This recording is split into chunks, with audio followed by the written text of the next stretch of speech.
You're listening to the DolphinsTalk.com podcast network.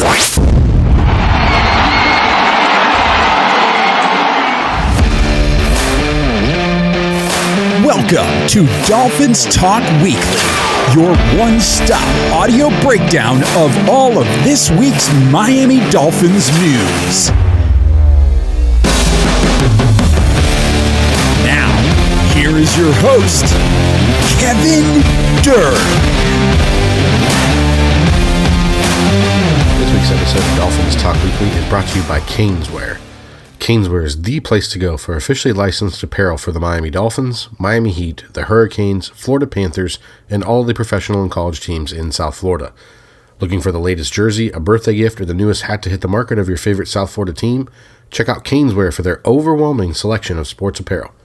Located at 2655 South University Drive in Davie, Florida, Caneswear has it all. Not in South Florida? No worries. Visit Caneswear.com to shop their inventory from the comfort of your home, and they'll ship to you. International fans too.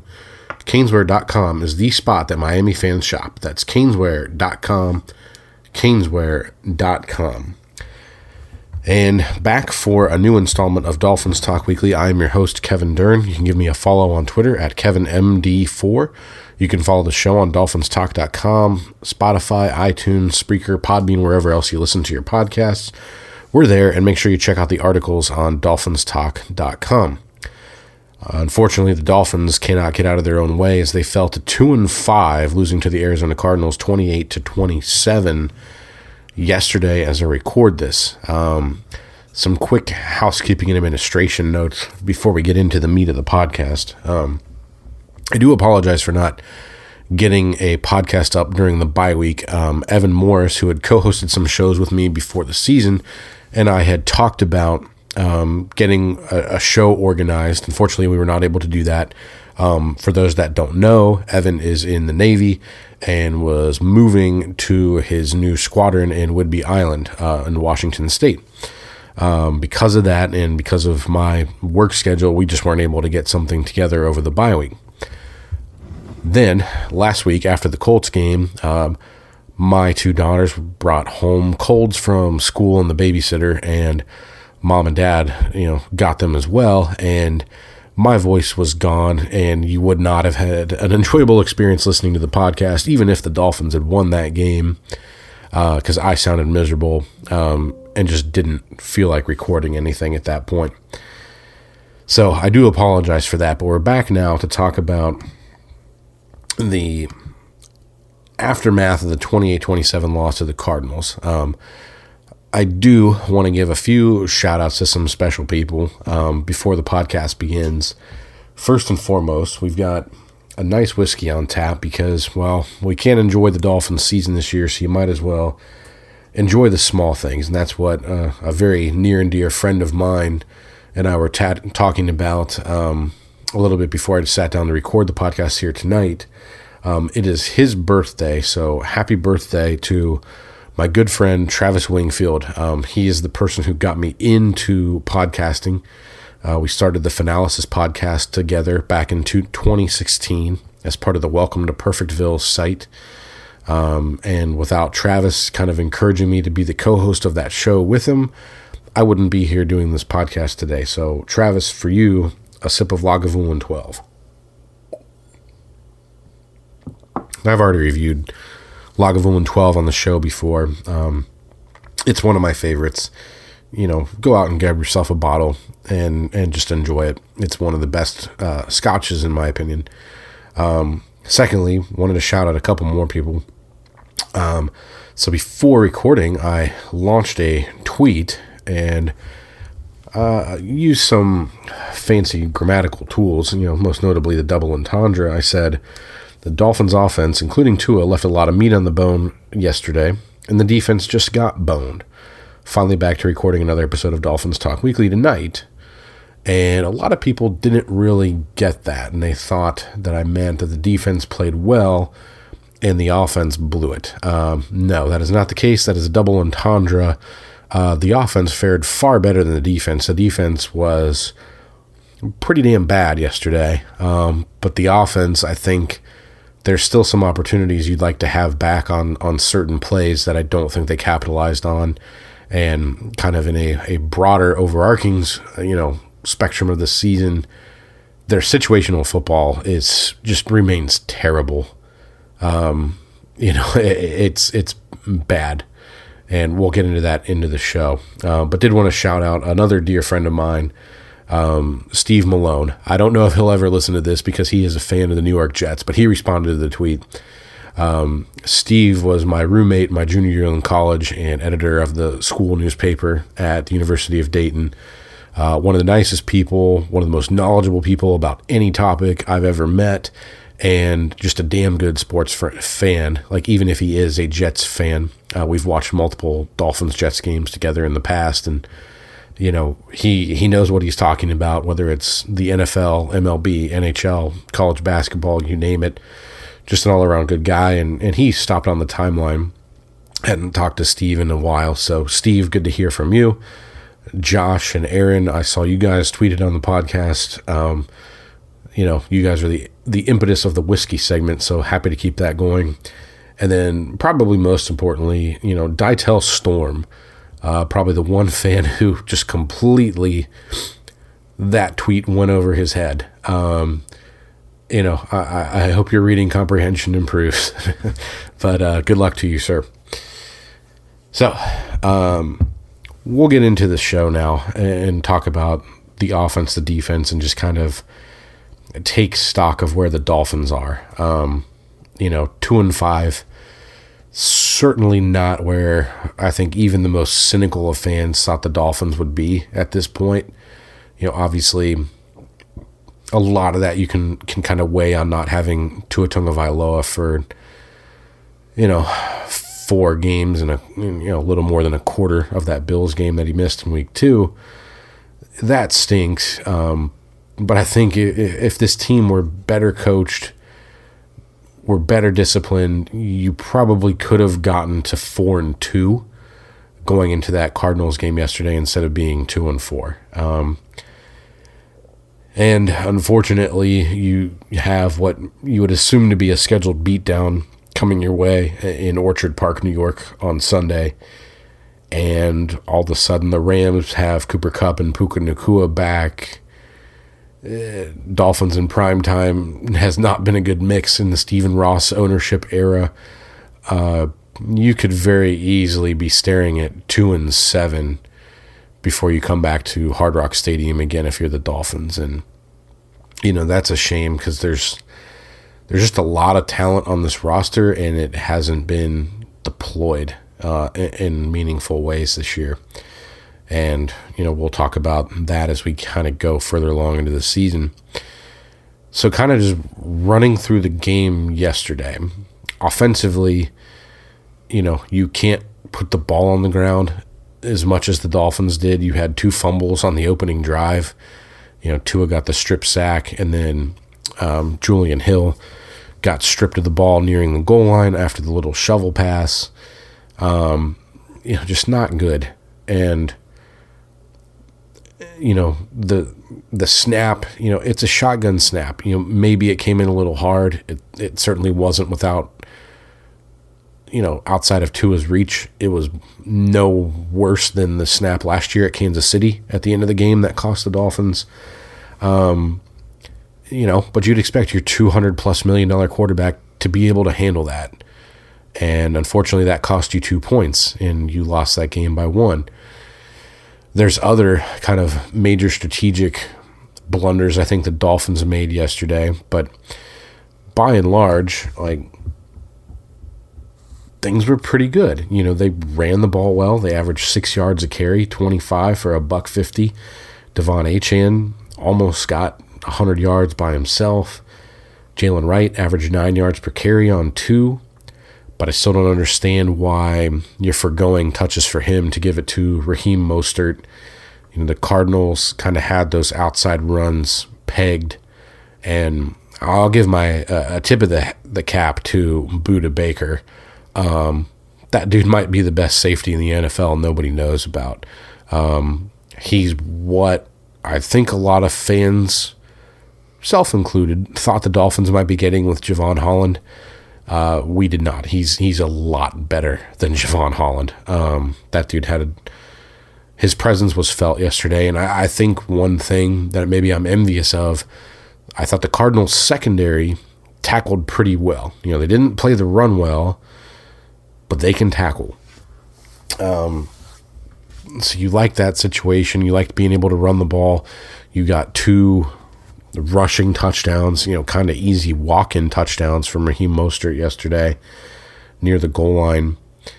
You never really had any issues running the ball other than trying to run outside late in the game. I think the Cardinals' speed kind of negated some of that stuff, and maybe that's when you should have used Jaylen Wright to run up the middle a little bit more, especially on that final drive before you turned the ball over to Arizona, and then you never got the ball back. So that's one that's kind of puzzling to me. You also ran it 22 times. Like, Tua had 3 carries, but none of those were designed runs. You ran it 22 times. You passed it 38 times. And really you had 41 dropbacks because 3 of those turned into scrambles. Like a near 2-to-1 pass-to-run ratio when you're averaging 6 yards a carry compared to 6.2 yards per passing attempt. It's just, I feel like the same problems persist with Mike McDaniel in terms of the play menu, in terms of the play sequencing. No matter who's in the backfield, no matter who's at quarterback, there's just issues. And I think to make matters worse, let's back up a little. As far as Tua goes, didn't show much rust. The ball handling stuff was there. You had the strip sack and you had the botched shotgun snap. Those were not good. You shouldn't be doing that.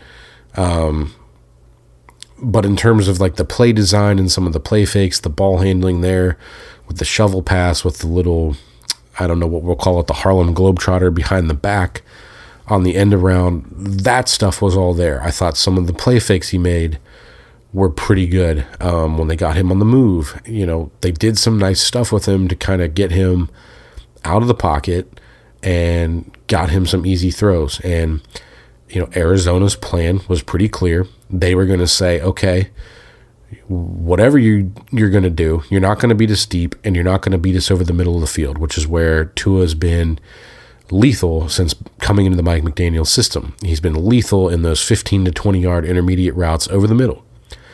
And Arizona ran a lot of clever coverages yesterday where they said, okay, we're going to play soft, we're going to play off, but we're going to have multiple robbers. Sometimes we're going to have multiple coppers, which is a linebacker or a slot defender dropping to the middle in a spot drop. Robber would be a safety dropping down into the middle area of the field.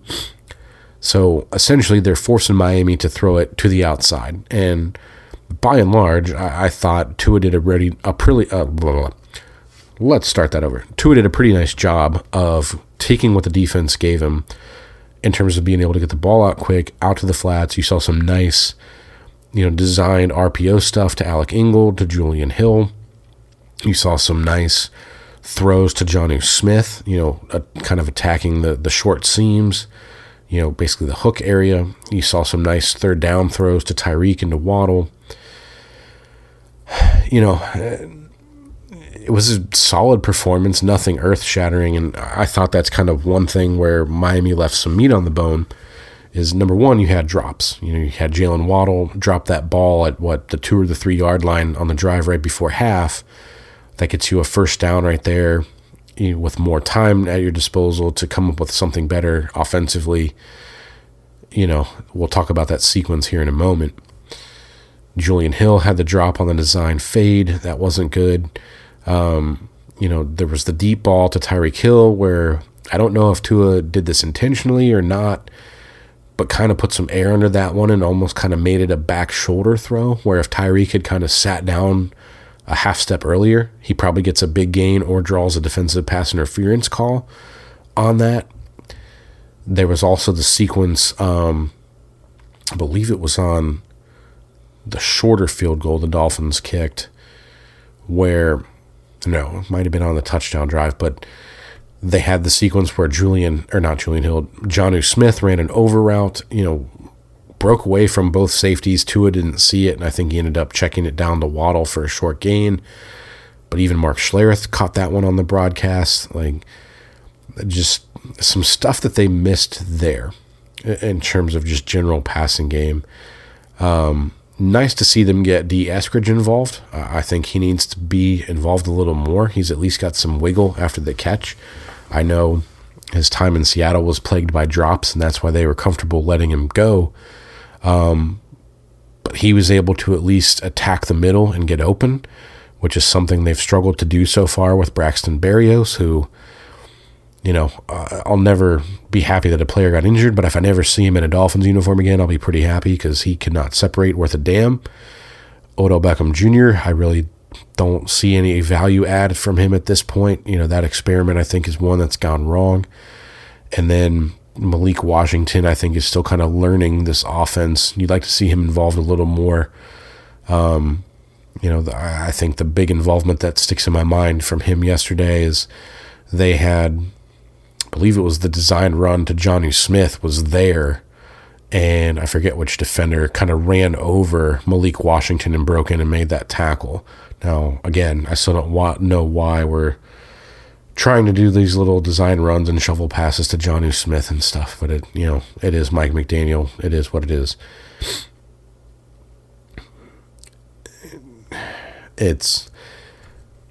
You saw some nice developments there. You put up 27 points. That ought to be enough to win you the game. The offensive line was pretty good. I thought Tua got the ball out pretty quick. There's a couple instances where I thought he kind of shied away from contact.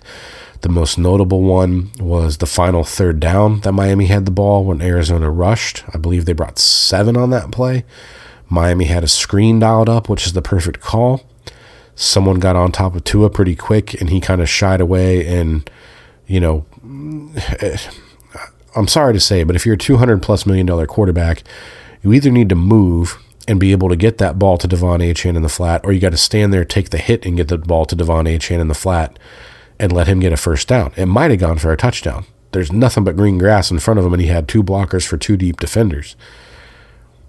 But alas, the ball goes behind him into the turf, and you punt, and you lose the game.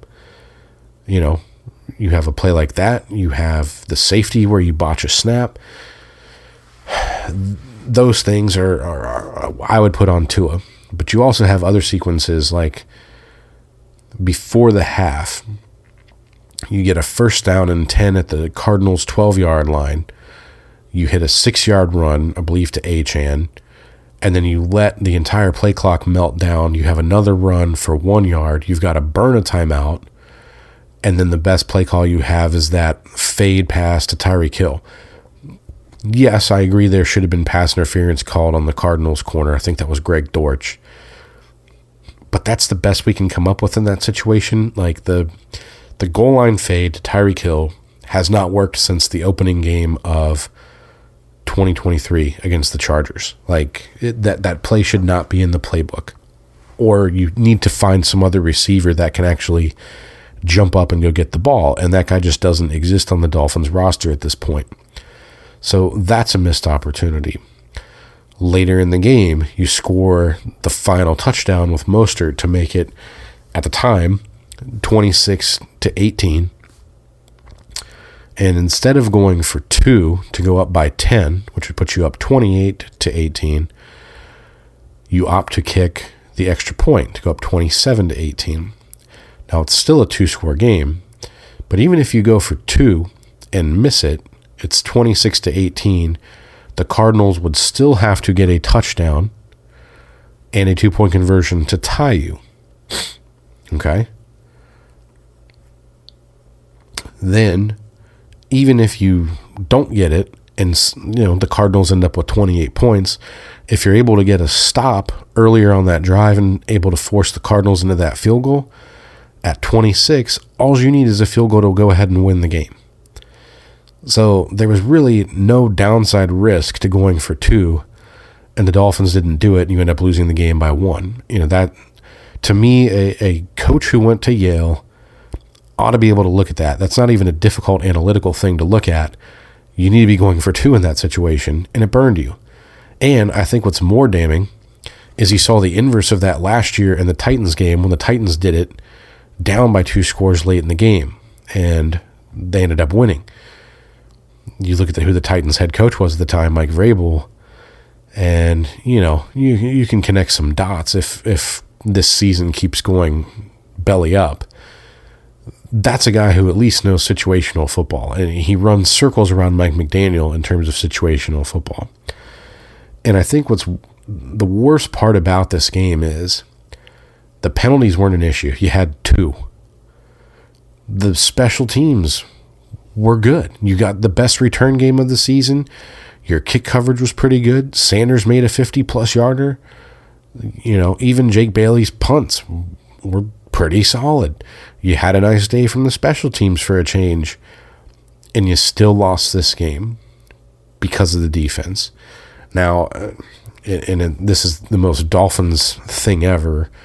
You miss Zach Sealer for the game, and here's another sip of the Lagavulin for Zach. Here's to a speedy recovery for number 92. But you lose him for the game, and you end up having your best run defensive performance of the season. Arizona, 26 carries, 82 yards, just 3.2 per carry. And they picked up 27 yards on 2 of those carries. James Conner had a 17-yarder. Trey Benson had a 10-yarder. So your run defense was actually doing pretty well. But I think this game was sort of Anthony Weaver's Vic Fangio, Andrew Van Ginkel game. There were some personnel moves and personnel decisions here that cost them. And, I don't know why, but he seemed to play David Long all 3 downs in every scenario, even though he's coming off a hamstring injury. So unless Anthony Walker was hurt, I haven't gone back to look at the injury report. I don't recall him being on the list. But unless he was hurt, you had a lot of issues with David Long in coverage, especially trying to spot drop against Trey McBride, who had, 9 catches for 124 yards on 11 targets. David Long is one of my favorite linebackers to watch before he came to Miami. He was really good in the system last year. I don't think this system suits him as much. And, quite honestly, he really hasn't looked right since that Seattle game in week 3. I don't know if it's the knee issues or the hamstring issues or what, but yesterday was probably his worst game as a Dolphin. The run stopping issues were kind of there. There was a couple missed tackles that he can be attributed to. Tackling as a whole is an issue. Marcus May kind of whiffing on Kyler Murray on that last 3rd down on the final drive for Arizona comes to mind. There were a couple other missed tackles on James Conner, one of which was David Long. I think it was Javon Holland or Marcus May had another. The use of David Long yesterday was not done smartly, even if it was with the best of intentions. I thought Weaver called a pretty nice game as far as the run defense and first downs. I thought they did a nice job of, staying disciplined in their lanes and level rushing to not let Kyler Murray escape. You kind of got some seams when Chop Robinson went a little wide. It was a good matchup against Paris Johnson, and, Chop lost. Chop, if you're listening, you have arms, dude. You need to learn how to use them because they're connected to your hands. He's got the first step. He's got the bend, but he plays like he has no arms. Like, as soon as the tackles make contact, it's pretty much over. Like, the only way he's going to get a sack is if he just completely blows by somebody. Now, it was interesting. A couple times they used Chop as like a straight-up spy, and they also rushed him from like a middle linebacker spot on a 3rd down early in the game. I thought we would have seen that stuff more earlier in the season. And I think I think Arizona kind of got a bead on what the blitzes were that Miami were bringing. They got some pressures. They got some batted balls. They even had a couple times where they made contact with Kyler Murray, but he's just so slippery. Like, if you can't get two hands on him, he's probably breaking away. And you saw that on the first touchdown to, Michael Wilson. You saw that later in the game when he had the conversion on 3rd and 4 to ice it. You know, I think what's worse is you go back to that drive, you had the very first third down, I believe it was a 3rd and 1 or 3rd and 2 on that drive. And the Cardinals had Trey McBride off to the left side in kind of a nasty split. And you had Jordan Poyer as the single middle of the field safety. As soon as I saw him lined up there, I knew that there was going to be some sort of out route or short corner route that was going to get a first down because Jordan Poyer cannot fucking move. As soon as you align him as a middle of the field safety, and mind you, 33% of the Dolphins coverage snaps going into that Arizona game are in cover 3, which utilizes a middle of the field safety, even from a disguise look. As soon as I saw Jordan Poyer there, I knew the Dolphins were fucked. Anthony Weaver's got way, way too much faith in his ability to play middle of the field safety, or safety in general. Jordan Poyer's been a fucking disappointment the entire season. And this is akin to Vic Fangio trying to force feed Andrew Van Ginkel off-ball linebacker snaps. Van Ginkel, clearly much better as an edge defender in that system, and Fangio kept doing it. Poyer is Weaver's Van Ginkel. You know, it's just not smart. Later on in the drive, they had a middle of the field situation. They put Marcus May back there, and I believe the pass went incomplete. Or it was a shorter gain, and you kept fighting. But it's stupid stuff like that that just bothers me. Like situational football, Anthony Weaver shit the bed yesterday. Mike McDaniel has shit the bed pretty much the entire season outside of the Jacksonville game in terms of situational football. I'll give him the New England game too. You were kind of smart to not chase that. And I think McDaniel is just kind of lost right now. You know, I'll say this. I listened to Travis's podcast this morning on my drive to work, and he always does his 5 takeaways. And one of his takeaways, I believe it was his final one, was that McDaniel has kind of lost the balls and the gusto to go for it and be aggressive. And, you know, that was kind of, he was always doing it a little too much, and now it's just completely the opposite. He doesn't have that feel for the game. You know, I go back to the Buffalo game in week 2 where he was just absolutely chasing the game nonsensically, and it fucking cost the team a touchdown right before half when, by and large, the defense had actually played pretty well against Josh Allen for a change, which almost never happens as a Dolphin team. So, you know, it's just a mess. And I think regardless of what happens record-wise, you know, barring a complete miracle, this team is done. They're not making the playoffs.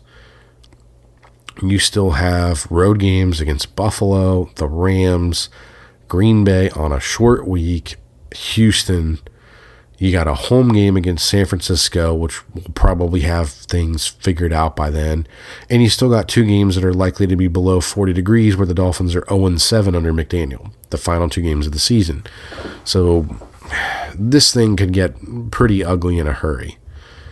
And this kind of leads into the overall state of the Dolphins. You know, there's a lot of impetus to firing Chris Grier amongst the fan base, and I certainly get that, and I don't think he's done a great job of assembling a roster or even just having kind of a general plan. Like, he's sort of acquiesced to every head coach he's had, and there's no adult in the room because he reports to Stephen Ross, McDaniel reports to Stephen Ross, and Brandon Shore reports to Stephen Ross, which is to say they all report to Tom Garfinkel in a sense.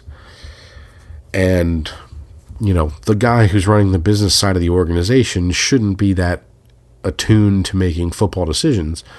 And I think that's what's happening. And Chris Grier kind of saves himself every time because he said, well, I got the players that the coach wanted, blah, blah, blah. And it's worked, But he's been here. This will be his 9th season. And you haven't won anything tangible the entire time. I think he's got to go. But I think what's more concerning to me, because Chris Grier is the obvious fall guy here, what's more concerning to me is that every week there's a new issue that pops up with this team. Some weeks it's penalties, some weeks it's defense. Like yesterday, the pass defense was miserable. You gave up 20 points and 250 plus yards in the second half by yourself. The offense has been putrid. Even the games that Tua's been out there for, it really hasn't operated the way it did last year. And I think what's worse is the offensive line really hasn't been that big of an issue. I think that's the one thing that's kind of oddly what Grier and McDaniel were kind of right about. The offensive line hasn't been a big letdown this year. It hasn't been great, but it certainly hasn't been bad. Dolphins were 11th in the league in running the football coming into that game. They need more of that. But the discipline, the penalties, the lack of accountability, you listen to the post-game media availability from both Tua and McDaniel, and there's never the sense of, me, I have to do better. I need to clean this up. It's my fault. It's always the we. And, Kyle Krabs made this point on his podcast immediately after the game, and I don't know how reactionary it was. I know Kyle was at the game in Miami, but that almost kind of feels like something emanating from the top down, from Grier down. Well, I got these players for this coach. I've done my job, and I guess to be fair, Chris Grier has drafted, for 3 wildly different offensive schemes and 3 pretty different defensive schemes, and the 3 head coaches he's gotten to be part of, and it's disappointing for a team that's talked about leadership and, pretty much everything they say just rings hollow at this point because there's no action to back it up.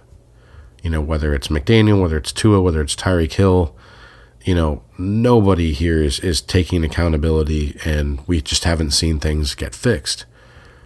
It'd be the most Dolphins thing ever to go out and just beat Buffalo on the road out of nowhere next weekend, but I just don't see it happening. And my fear is at this point is that I think Grier's most likely gone at the end of this year.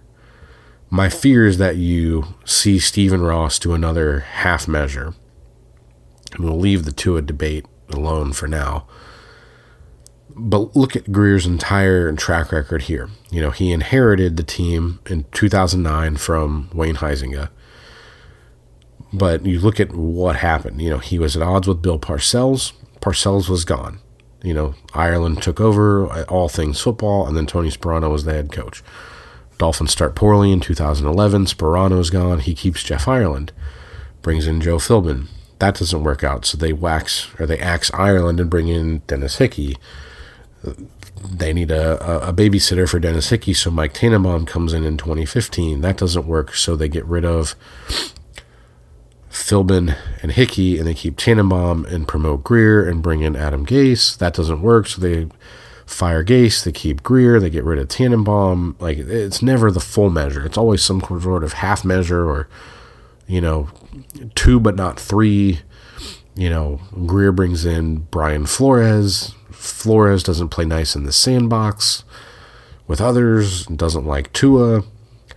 But I think, as more and more time passes, I think, at least in terms of X's and O's, was a better coach than Mike McDaniel was, or is.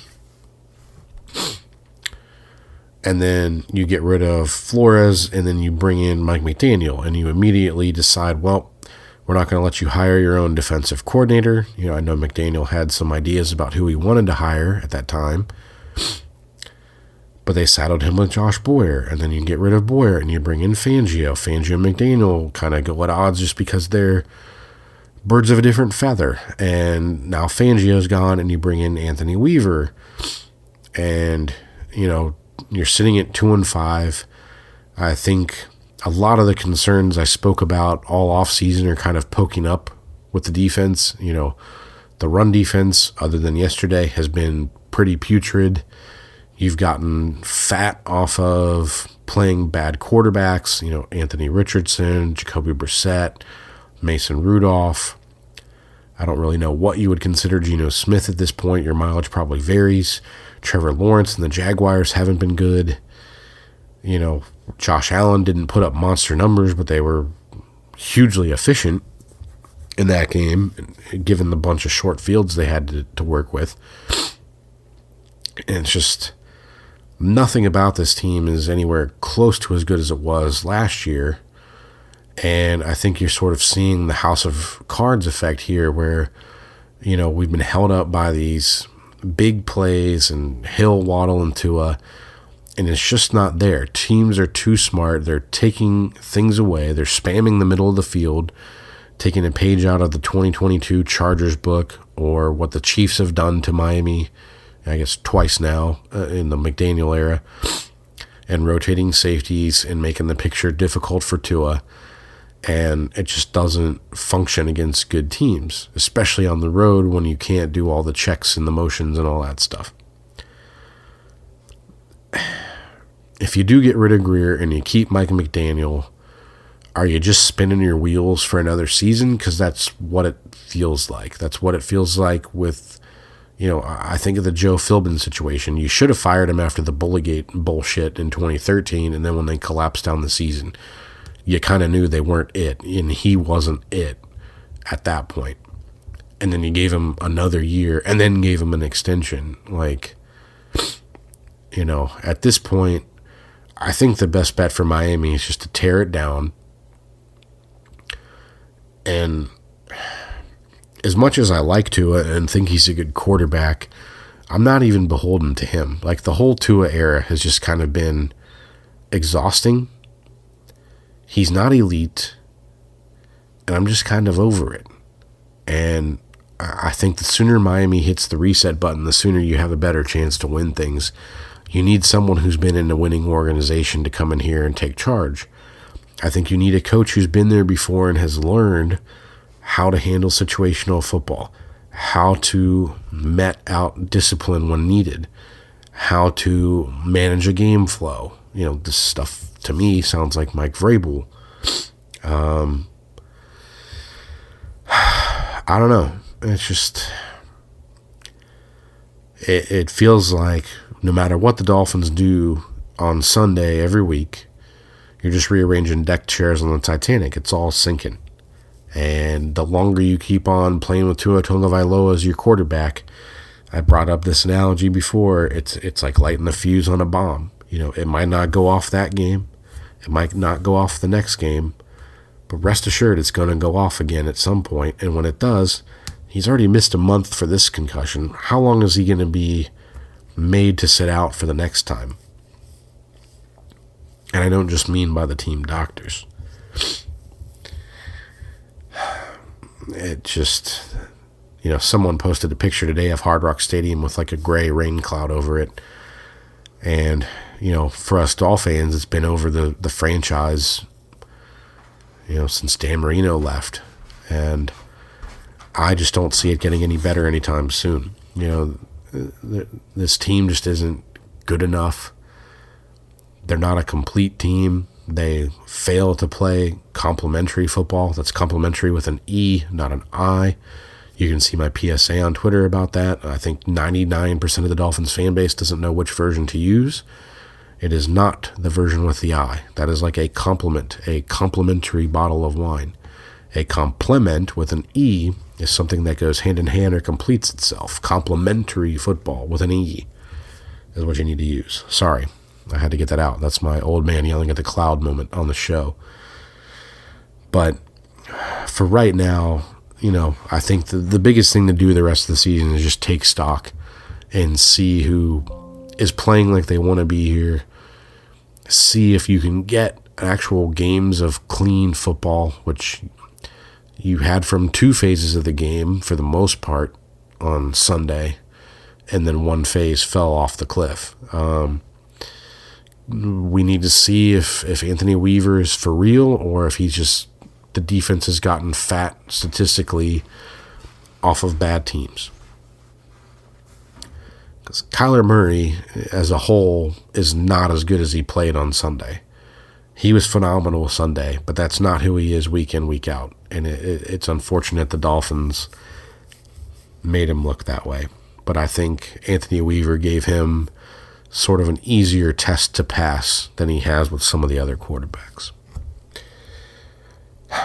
That's going to do it for me on the show. You can follow me on Twitter at KevinMD4. You can follow the show on DolphinsTalk.com, iTunes, Spotify, wherever else you listen to your podcasts. Stay safe, everyone. Have a great Halloween, and we'll see you next week after the Dolphins game against Buffalo. This episode of Dolphins Talk Weekly was brought to you by Caneswear. Caneswear is the place to go for officially licensed apparel for the Miami Dolphins, Miami Heat, the Hurricanes, Florida Panthers, and all the professional and college teams in South Florida. Looking for the latest jersey, a birthday gift, or the newest hat to hit the market of your favorite South Florida team? Check out Caneswear for their overwhelming selection of sports apparel. Located at 2655 South University Drive in Davie, Florida, Caneswear has it all. Not in South Florida? No worries. Visit Caneswear.com to shop their inventory from the comfort of your home, and they'll ship to you. International fans, too. Caneswear.com is the spot that Miami fans shop. That's Caneswear.com, Caneswear.com.